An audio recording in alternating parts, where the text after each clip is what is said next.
Hello hi मेरे प्यारे दोस्तों, सरस्वती माँ पाठशाला में आपका स्वागत है।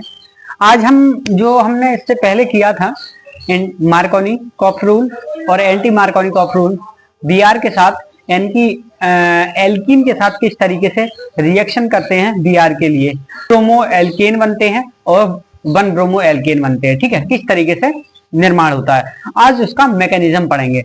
मैकेनिज्म का मतलब होता है कर्मकांड। ठीक है, मैकेनिज्म का मतलब होता है उसका निर्माण किस तरीके से हुआ, उस चीज का निर्माण किस तरीके से हुआ कि बीआर वहां कैसे पहुंचा, एच वहां कैसे पहुंचा। ठीक है, देखिए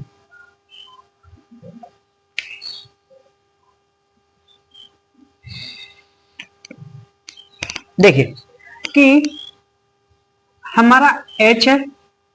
ठीक है, ये क्या है हमारा कर्म।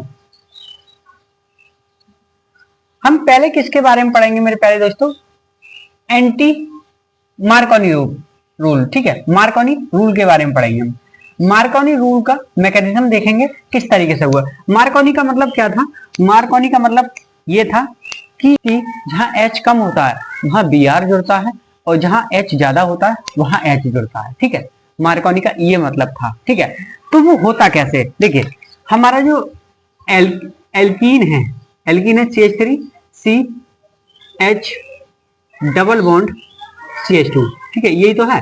जब हम इसकी रिएक्शन HBr से कराते हैं, HBr से, ठीक है, HBr से रिएक्शन कराते हैं तो जो प्रोडक्ट बनता है, जो प्रोडक्ट बनता है CH3 CH, यहां Br हो गया और यहां CH3 हो गया। ठीक है, यहां एक जुड़ गया तो यहां CH2 था, यहां एक H आ गया। तो वो हुआ कैसे, हुआ कैसे कि जो H था वो यहां आ गया और जो Br था वो यहां आ गया। ठीक है, वो आया कैसे, इसके बारे में हम पढ़ेंगे। ये मैकेनिज्म हुआ कैसे, ये मैकेनिज्म हुआ कैसे। ठीक है, तो इस मैकेनिज्म को, इसका मतलब क्या है, एच जहां ज्यादा होता है वहां एच जाता है, एच जहां कम होता है वहां बी आर जाता है। ठीक है, तो ये मैकेनिज्म हुआ कैसे, ये कर्मकांड हुआ कैसे। जो हमारा एच बी आर होता है, एच बी आर, ठीक है, एच बॉन्ड बी आर, ठीक है, ये तो होता है। ये क्या करते हैं, आपस में जुदा हो जाते हैं, आपस में जुदा होने की कोशिश करते हैं। ठीक है, ये कहता है भाई तू अपने पास अपना लोन पेयर रख और मैं अपने पास अपना लोन पेयर रखता हूं। ठीक है, तो इस तरीके से ये जुदा हो जाते हैं। इस पर प्लस चार्ज आ जाता है और इस पर माइनस चार्ज आ जाता है। ठीक है, बी आर।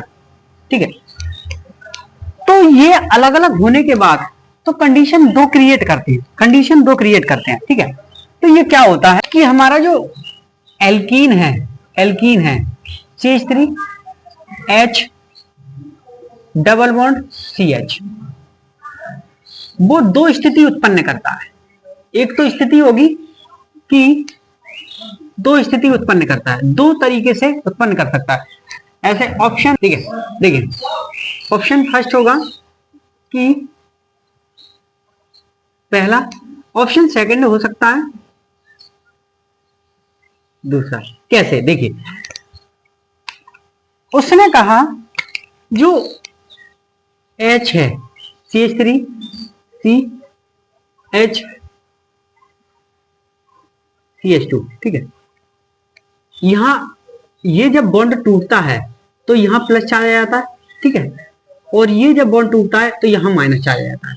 या तो ये कंडीशन ये होगी, ये कंडीशन एक ये होगी। ठीक है, नहीं तो ऐसा हो सकता है कि CH3 CH, जब ये बॉन्ड टूटेगा तो यहां माइनस आ जाएगा और यहां प्लस आ जाएगा। यही तो होता है। ठीक है, यहां जब ये बॉन्ड टूटेगा तो यहां माइनस आ जाएगा, यहां और यहां प्लस आ जाएगा। ठीक है, दो कंडीशन है, दो कंडीशन है। पर इसकी रिएक्शन हम किससे कराते हैं, इसकी रिएक्शन हम H प्लस से कराते हैं, प्लस H। ठीक है, दो कंडीशन है ना, कि दो कंडीशन क्रिएट हो रही है। ये H या तो यहां जाकर जुड़ेगा, ठीक है, या तो यहां जाकर जुड़ेगा। इस तरीके से देख लेते हैं आगे कि CH3 CH H प्लस और CH2, ठीक है। या तो यहां जाकर जुड़ेगा क्योंकि ये H प्लस है तो ये बन गया, ठीक है। या ये कंडीशन ये हो सकती है कि ये कंडीशन क्रिएट इस तरीके से हो सकती है, ये इस तरीके से बना सकता है कि H अब यहां माइनस है तो या ये H यहां जाकर जुड़ता है, यहां CH2, ठीक है। जो H प्लस है, जो प्लस लगा हुआ है ऊपर, ठीक है, CH प्लस ऊपर लगा हुआ है, ये कितने से जुड़ा हुआ है? एक कार्बन और इससे एक कार्बन, ठीक है। यानी कि ये CH प्लस है, CH प्लस इस पर आयन लगा हुआ है, CH प्लस आयन लगा हुआ है, ये कितने से जुड़ा हुआ है? 1 से 2 से, ठीक है। और यहाँ H प्लस आयन लगा हुआ है तो ये कार्बन कितने से जुड़ा हुआ? 1 से, ठीक है। तो आपने पीछे पढ़ा था जो 2 कार्बनों से जुड़ा हुआ होता है आयन हमारा, ठीक है, 2 कार्बनों से जुड़ा हुआ होता है आयन, उसे कहते हैं सेकेंडरी कार्बोकैटायन।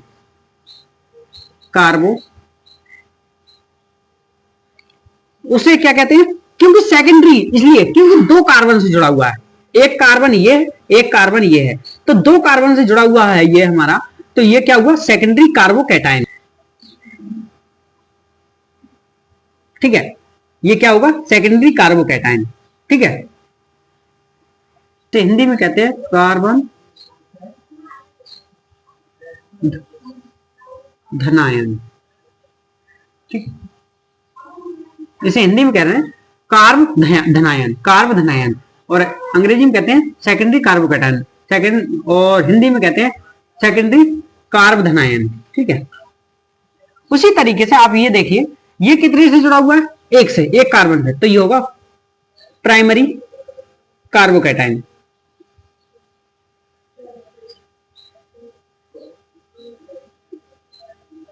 प्राइमरी कार्बोकैटायन,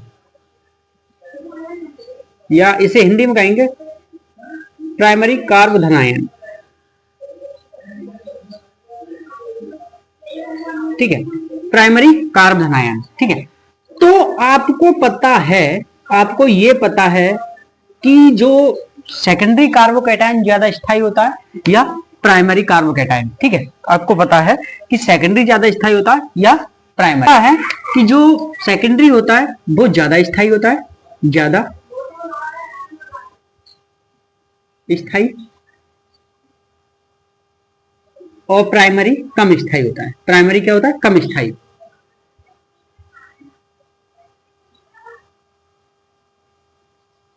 ठीक है। सेकेंडरी ज्यादा स्थायी होता है और जो प्राइमरी होता है वो कम स्थायी होता है, ठीक है। तो हम इसको यूज करेंगे, इसको यूज नहीं करेंगे, ठीक है। इसको यूज करेंगे, इसको यूज नहीं करेंगे, ठीक है। इसी कारण से जो हमारा रिएक्शन बनती है CH3 CH double bond CH, जब ये इसकी रिएक्शन होती है HBr से, तो हमारा CH3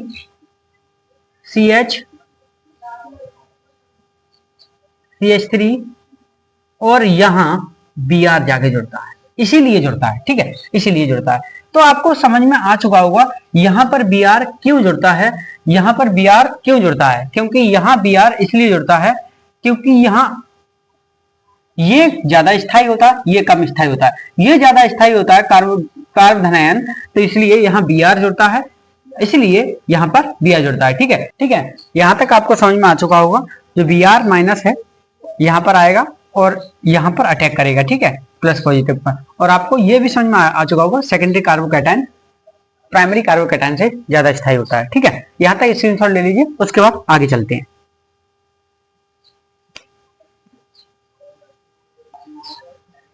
आगे देखिए मेरे प्यारे दोस्तों, अब क्या देखेंगे हम, जो हमारा एंटी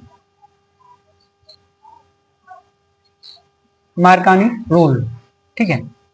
एंटी मार्कोनी रूल किस तरीके से फॉलो होता है, किस तरीके से यहां स्थापित होता है मैकेनिज्म के द्वारा, किस तरीके से वो अपना H कहीं और Br कहीं। एंटी मार्कोनी रूल कहता है जब परऑक्साइड एंटी मार्कोनी में होता है तो परऑक्साइड क्या करता है, परऑक्साइड ये कहता है कि उसकी वजह से, परऑक्साइड यानी कि एंटी मार्कोनी की वजह से कहता है कि जहां H ज्यादा होगा जहां H ज्यादा होगा वहां Br जाएगा, जहां H कम होगा वहां H जाएगा। ठीक है, फॉर एग्जांपल देखिए, हमने रिएक्शन की थी, ये जब रिएक्शन की थी CH डबल बॉन्ड CH2, ठीक है, जब इसकी रिएक्शन ये Br से हुई, ठीक है, तो Br क्या, जहां H कम होगा वहां ये जाएगा, ठीक है, H जाएगा, और जहां H ज्यादा होगा वहां हमारा Br जाएगा। ठीक है, ये हमारा कहां था, एंटी मार्कोनिकॉफ रूल, यानी कि परोक्साइड की उपस्थिति में ये होता है। ठीक है, एंटी मार्कोनिकॉफ रूल। तो हमारा प्रोडक्ट बनता है CH3, C, H यहां आ जाता है, और यहां जो Br है हमारा यहां आ जाता है। ठीक है, अब इसका मैकेनिज्म समझेंगे, इसका कर्मकांड समझेंगे कि ये किस तरीके से हुआ और किस तरीके से आया। ठीक है, देखिए, मान लीजिए मेरे प्यारे दोस्तों, हमने परऑक्साइड लिया, क्या लिया, परऑक्साइड। ठीक है, परऑक्साइड में हमने लिया बेंजोइक परऑक्साइड। ठीक है, बेंजोइक परऑक्साइड।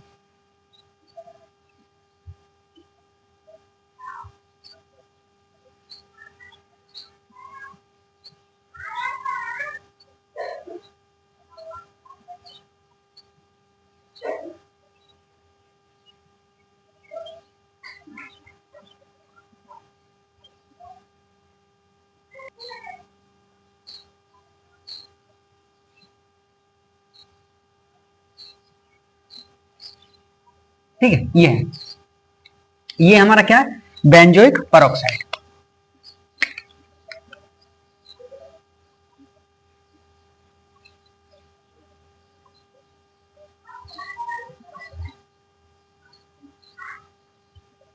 ठीक है, ये हमारा बेंजोइक परऑक्साइड। ये बेंजोइक परऑक्साइड क्या करता है, ये क्या करते हैं, ठीक है, ये कहते हैं भाई, यहां से टूट करके, यहां से टूट करके, यहां से टूटते हैं, और ये कहते हैं भैया तू अपना काम कर, तू अपना काम कर और मैं अपना काम करता हूं। ठीक है, आज से हमारा तुम्हारा सिर्फ दोस्ती का रिश्ता है, और इससे ज्यादा कोई बॉन्डिंग नहीं है हमारे अंदर। ठीक है, हमारे तुम्हारे अंदर कोई इससे ज्यादा बॉन्डिंग नहीं है।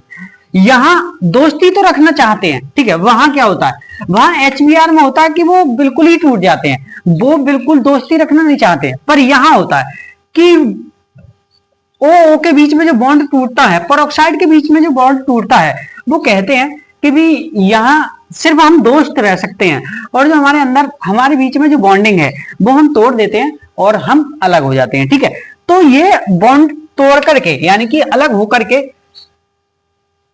इस तरीके से अलग हो जाते हैं। ठीक है, इस तरीके से, और यहां एक फ्री रेडिकल आता है, यानी कि फ्री रेडिकल, एक मुक्त मूलक आता है। क्या आता है, मुक्त मूलक। ठीक है, ये मुक्त मूलक कहता है कि यार एक बात बताइए, कि ये क्या कहता है कि यार तुम कार्बन जी, तुम एक बात बताइए, इसको छोड़ करके हम सब अलग हो जाएं तो क्या होगा। ठीक है, तो ये कार्बन क्या करता है, कार्बन इसको छोड़ देता है। ठीक है, इसको छोड़ देता है और ये अलग होने की कोशिश करता है। ठीक है, तो यहां बेंजीन अलग हो जाता है। ठीक है, बेंजीन मुक्त मूलक अलग हो जाता है, इसे छोड़ देता है, और बेंजीन मुक्त मूलक होता है वो अलग हो जाता है। बेंजीन मुक्त मूलक, इसे क्या कहेंगे हम, बेंजीन मुक्त मूलक। ठीक है, बेंजीन मुक्त मूलक।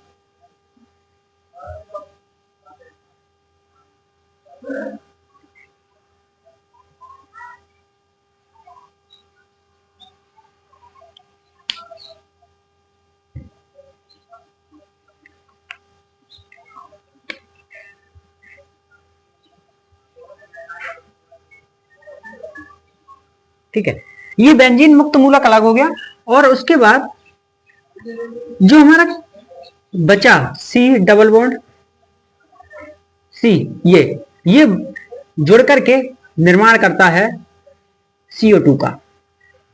ठीक है, इस तरीके से ये अलग हो जाते हैं, बेंजीन मुक्त मूलक अलग हो गया, और फिर ये निर्माण करता है इस तरीके से। ठीक है, फिर क्या होता है कि ठीक है, इस तरीके से बेंजीन मुक्त मूलक क्या करता है हमारा कि इधर जाता है,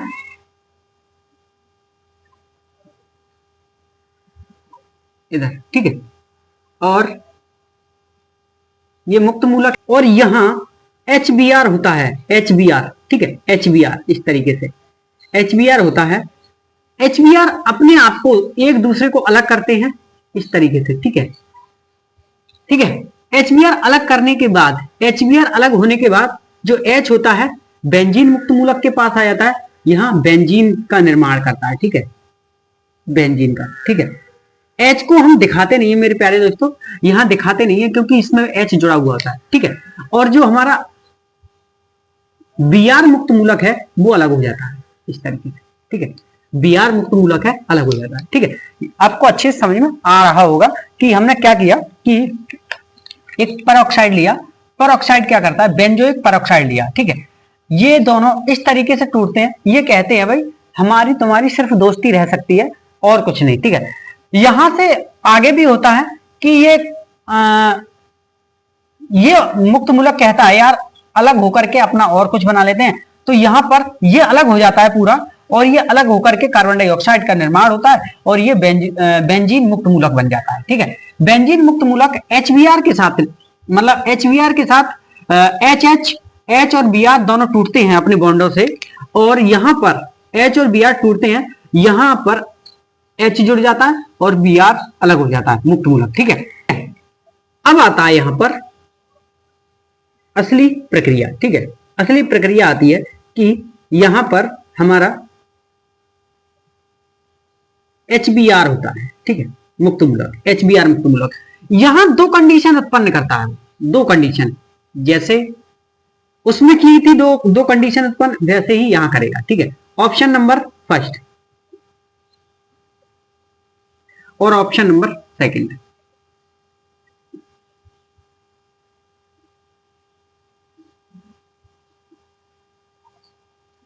ऑप्शन नंबर फर्स्ट का उसका मतलब है कि मैं फर्स्ट में जब इन दोनों के बीच का जो बॉन्ड है वो टूटेगा, ठीक है, इन दोनों के बीच का जो बॉन्ड है वो टूटेगा, ठीक है, ठीक है ना, तो ये बनाएगा इस तरीके से क्रिएट होगा, कि इस तरीके से क्रिएट होगा CH3 और CH। परिस्थिति ये आती है कि हमारा Br यहां जाकर जुड़ता है, ठीक है, और H ऐसे ही रह जाता है,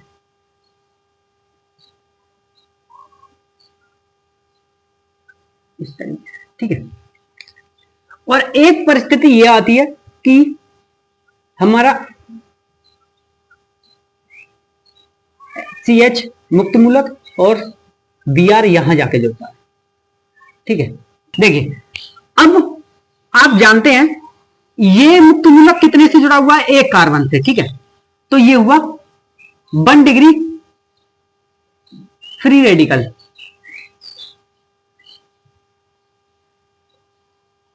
ठीक है, 1 डिग्री फ्री रेडिकल।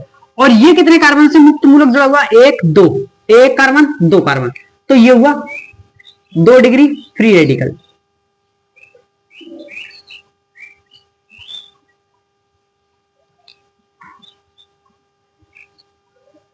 ठीक है।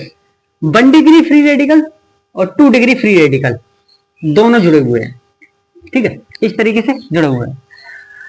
अब आप एक बात बताइए कि 1 डिग्री ज्यादा स्थायी होगा या 2 डिग्री, ठीक है। तो आप जानते हैं कि जो 2 डिग्री फ्री रेडिकल होता है वो ज्यादा स्थायी होता है, ठीक है, ये हमारा ज्यादा स्थायी होगा,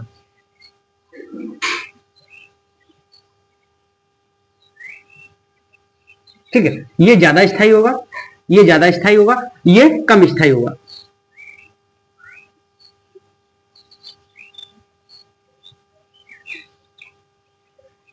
ठीक है, ये कम स्थायी होगा, ये ज्यादा स्थायी होगा। तो ज्यादा स्थायी होता है वो हमारे लिए ठीक होता है, ठीक है, तो ज्यादा स्थायी ये है, तो ये हमारी कंडीशन बिल्कुल ठीक है, और ये कम स्थायी है, ये कंडीशन गलत है, ठीक है। तो हमारा इस तरीके से जो हमारी रिएक्शन होती है CH3C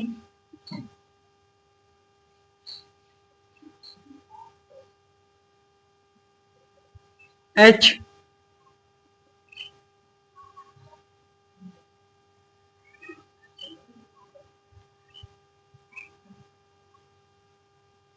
टू CH2C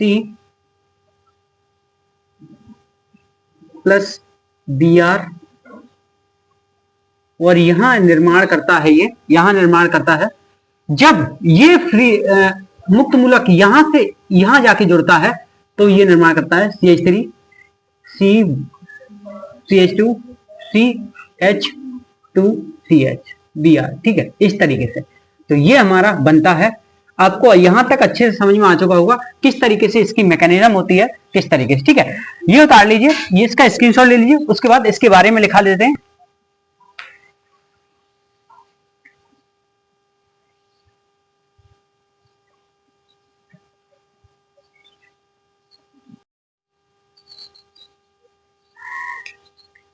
मेरे प्यारे दोस्तों, इसका इंट्रोडक्शन देखिए। अभी आपने देखा किस तरीके से मैकेनिज्म किया एल्कीन का हमने, और किस तरीके से हेलोजन उसमें HBr है वो कहाँ कहाँ किस तरीके से जुड़ता है, ठीक है। इसका थ्योरी लिखी है हमने, देखिएगा। हेलोजन को एल्कीन की क्रिया हेलोजन अम्ल HX, यानी कि X का मतलब यहाँ क्या है, हेलोजन, HCl Br HI, ठीक, HI से करा के भी प्राप्त किया जा सकता है, ठीक है, HI से भी करा के प्राप्त किया जा सकता है। असम्मित एल्कीन पर HX का प्रयोग मार्कोनिकॉफ नियम से होता है, ठीक है, ये तो आप जानते हैं। H एल्कीन पर वहां जाएगा जहां H की उपस्थिति अधिकता होगी, यानी कि H ज्यादातर जहां होगा, ज्यादा जहां होगा वहीं पे H जाएगा, ठीक है।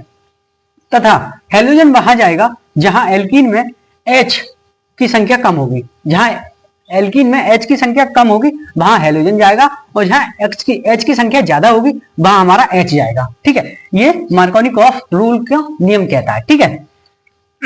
यह क्रियाविधि आयनिक होती है। यह क्रियाविधि कैसी होती है, आयनिक, ठीक है। उसके बाद असम्मित एल्कीन पर HX का प्रयोग यदि परऑक्साइड जैसे बेंजोइल परऑक्साइड की उपस्थिति में कराए जाए तो प्रति मार्कोनी नियम से होता है, ठीक है। किससे होता है, प्रति मार्कोनी नियम से, ठीक है। यहां क्या होता है, H एल्कीन पर वहां जाएगा जहां H की संख्या कम होगी, ठीक है। H एल्कीन पर वहां जाएगा जहां H की संख्या कम होगी। हेलोजन वहां जाएगा जहां H की संख्या ज्यादा होगी। हेलोजन कहां जाएगा, जहां H की संख्या ज्यादा होगी, ठीक है। यहां क्रियाविधि मुक्त मूलक के द्वारा होती है। यहां क्रियाविधि किसके द्वारा होती है, मुक्त मूलक, ठीक है। यहां क्रियाविधि मुक्त मूलक होती है, ठीक है, मुक्त मूलक क्रियाविधि होती है, ठीक है। इसे पराऑक्साइड प्रभाव भी कहते हैं, पैराऑक्साइड प्रभाव भी कहते हैं, और इसे खरास प्रभाव भी कहते हैं। दो प्रभाव कहते हैं, पैराऑक्साइड प्रभाव, एक खरास प्रभाव, ठीक है। एक नोट है छोटा सा, वो लिख लीजिए आप, ठीक है। आपको यहां तक अच्छे से समझ में आ चुका होगा, आपको ये थ्योरी है बहुत अच्छे से समझ में आ चुकी है, ठीक है। देखिए, ध्यान रहे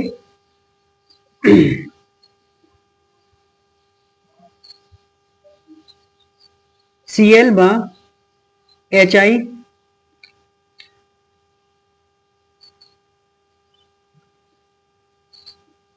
खरास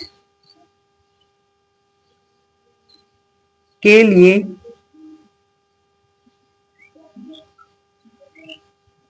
वैध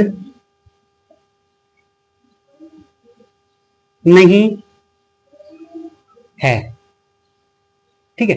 ये आप याद रखना कि जो Cl और HI हमारा खरास के लिए वैध नहीं है, जो खरास से नियम कहते हैं, खरास, ठीक है, खरास प्रभाव कहते हैं, उसके लिए वैध नहीं है Cl व HI, ठीक है। आपको ये याद रखना, Cl व HI खरास के लिए वैध नहीं है, ठीक है। मेरे प्यारे दोस्तों, इस लेक्चर में इतना ही। अगले लेक्चर में मिलते हैं अगले टॉपिक के साथ। तब तक के लिए वीडियो देखते रहिए, वीडियो को लाइक कीजिए, वीडियो को शेयर कीजिए।